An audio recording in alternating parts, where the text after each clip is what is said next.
आगामी अंजनगाव सुर्जी नगर परिषद सार्वत्रिक निवडणुकीच्या पार्श्वभूमीवर भारतीय राष्ट्रीय काँग्रेस पक्षाच्या प्रचाराचा शुभारंभ व आयोजित कार्यकर्ता मेळावा शेकडो नगरसेवक, उमेदवार, पदाधिकारी आणि कार्यकर्त्यांच्या प्रमुख उपस्थितीत मोठ्या उत्साहात संपन्न झाला। यावेळी व्यासपीठावर हर्षवर्धन सपकाळ, खासदार बळवंत वानखडे, माजी आमदार वीरेंद्र जगताप, प्रशांत पाटील, रामेश्वर अभ्यंकर, प्रमोद दाडू, प्रदीप देशमुख यांची प्रमुख उपस्थिती होती। विशेष म्हणजे काँग्रेस पक्षाच्या वतीने नगराध्यक्ष पदाच्या उमेदवार आयशा बानो यांच्यासह नगरसेवक पदाचे अधिकृत उमेदवार आणि मोठ्या संख्येने कार्यकर्ते या मेळाव्यात सहभागी झाले होते। या माध्यमातून काँग्रेस पक्षाने निवडणुकीच्या तयारीचा मोठा उत्साहपूर्ण संदेश दिला आहे।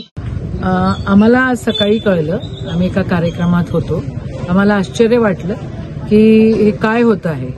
खरं काय झालं हे इथली स्थानिक मंडळी सांगणार पण नाही। जसं मी मगा बोलले तसं मी आत्ताच बोलते की अजितदादांना धमकी दिली म्हणून अजितदादा सरकारमध्ये जॉईन झाले, शिंदे साहेबांना धमकी दिली म्हणून शिंदे साहेब सरकारमध्ये जॉईन झाले। ही मंडळी तर सर्वसाधारण आहे।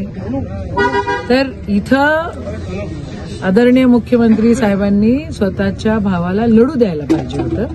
लोकशाहीच्या हिशोबाने निवडणुका झाल्या पाहिजे होत्या। आज चिखलदराचा जो सर्वे येतो आहे तो 100% काँग्रेसच्या फेवरचा आहे। मी मगाही बोलले, आताही बोलते आहे, जर फ्री अँड फेअर इलेक्शन्स होऊ दिलेत तर ह्या ठिकाणी तुम्हाला मोठ्या प्रमाणामध्ये काँग्रेस आणि काँग्रेस मित्रपक्ष या ठिकाणी जिंकलेले दिसतील।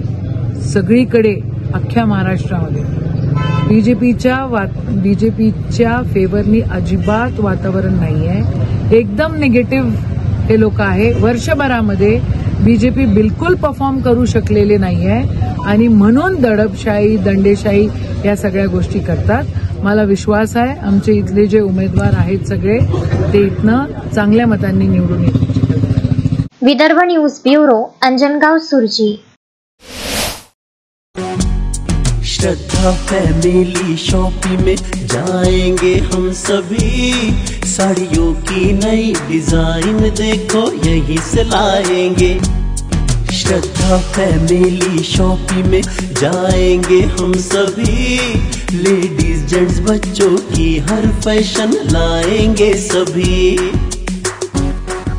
फैशन के सफर में आप भी आगे ही आगे बढ़ते चलिए, क्योंकि विजिलैंड का सबसे बड़ा आलीशान भव्य showroom Shraddha family shopping and mall, Vijiland complex, Nandgaon Peth, Amravati.